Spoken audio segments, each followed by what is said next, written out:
Babasa tayo. Wala akong nasabi. Babasa po tayo, Marcos. Siyempre. Marcos Kapitulo 4 na tayo. Kapitulo 4, versikulo 1 hanggang 9. Yung title nito sa ASD, ang salita ng Diyos, ay ang talinhaga tungkol sa magasik. So, the parable of the sower. Yung title, chinek ko, dito at sa ASD version, cover niya hanggang verse 1 to 20. Pero babasahin natin is hanggang Marcos Kapitulo 4, versikulo 1 hanggang 9. Tapos tutuloy natin bukas. Bali Monday natin tutuloy. Linggo ko pala i-upload to. May parallel verses siya sa Matthew, so chapter 13, verse 1 to 9. And then Luke chapter 8, verse 4 to 8. Alright. So, magandang parable to eh. So, basahin na natin. Verse 1. Muling nagturo si Jesus sa tabi ng lawa ng Galilea. Pinalibutan siya ng maraming tao, kaya sumakay siya ng bangka at umupo roon. Habang nasa dalampasigan ng mga tao, verse 2, ayusin ko lang pagbabasa nun. Habang nasa dalampasigan ang mga tao. Verse 2, marami siyang itinuturo sa kanila sa pamamagitan ng mga talinhaga, parable. Sinabi niya, verse 3, makinig kayo, may isang magsasakang naghasik ng binhi. Verse 4, sa kanyang paghasik, may mga binhing nahulog sa tabi ng daan. Dumating ang mga ibon at pinagtutuka ang mga binhing iyon. Verse 5, may mga binhi namang nahulog sa batuhan, kung saan walang gaanong, kung saan walang gaanong lupa. Mabilis na tumubo ang mga binhi dahil mababaw ang lupa. Verse 6, ngunit nalanta rin ang mga ito ng masikatan ng araw at namatay dahil hindi masyadong nag-ugat. Verse 7, may mga binhi namang nahulog sa may matitinik na damo. Lumago ang mga damo at sinikil nito ang mga tumubong binhi. Kaya hindi namunga. Mali na naman ako ng basa. Basahin ko po ulit. Verse 7, may mga binhi namang nahulog sa may matitinik na damo. Lumago ang mga damo at sinikil nito ang mga tumubong binhi kaya hindi namunga. Verse 8, ngunit ang iba na may nahulog sa matabang lupa. Tumubo at lumago ang mga ito at namunga ng marami. May tig-30, tig-60 at tig-100. Verse 9, pagkatapos, sinabi ni Jesus, makinig ang sinumang may pandinig. Them that has ears to hear, let them hear. Itong parable ng manghasik ba? Tama ba? Ang talinhaga tungkol sa manghasik,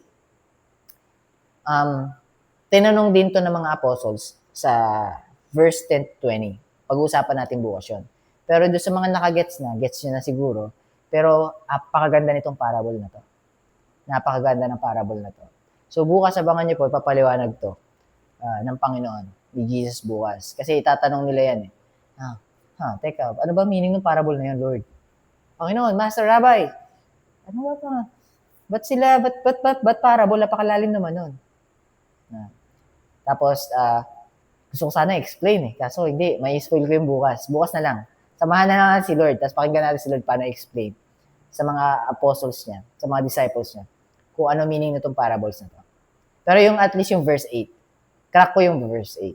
Kasi napaka-importante ng verse 8. Ngunit, ito yung sa matabang lupa.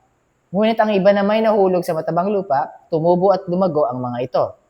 So, ibig sabihin, pag matabang lupa, maganda yung punla, maganda yung binhi, maganda yung lupa.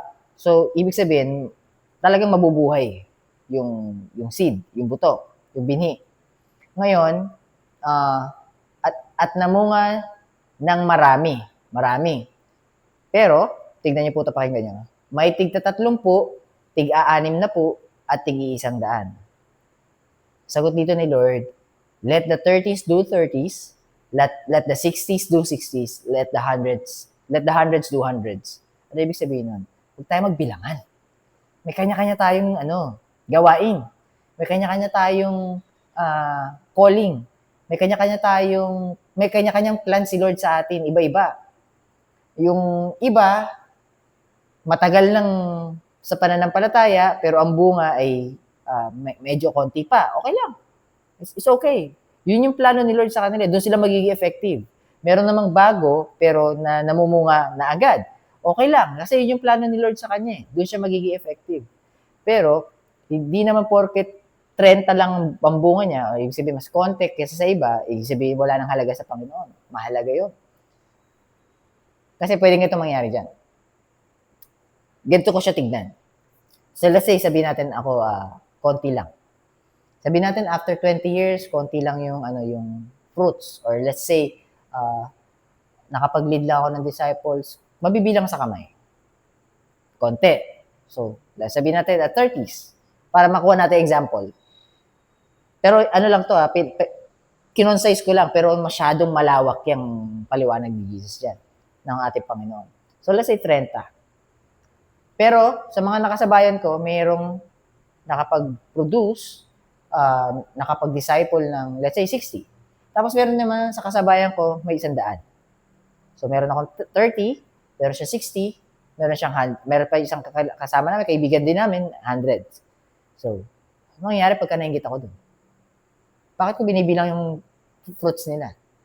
Iba yung fruits na pinagkaloob sa akin ng Panginoon. Yun yung plano sa akin ni Lord. Iba din yung fruits sa kanila. So, dapat kaya matuwa kami. Oh, God bless you. Praise God. All glory to God for your life. Ayos. You're expanding the kingdom of heaven. Praise God, praise God. That's your heart. Nakikita mo yung heart posture. Now, sa 30s, tignan nyo kung magme-make sense to. Sa 30s ko pala na yon, pag nag-pass away na ako, halimbawa, tapos na yung panahon ko. Tapos yung 30s naman na yun. Let's say, isa doon sa 30. Nakapag-disciple, talagang biniyayaan ng wisdom ni Lord. Pinagkalooban ng wisdom, at ito plano ko sa'yo, o 1,000,000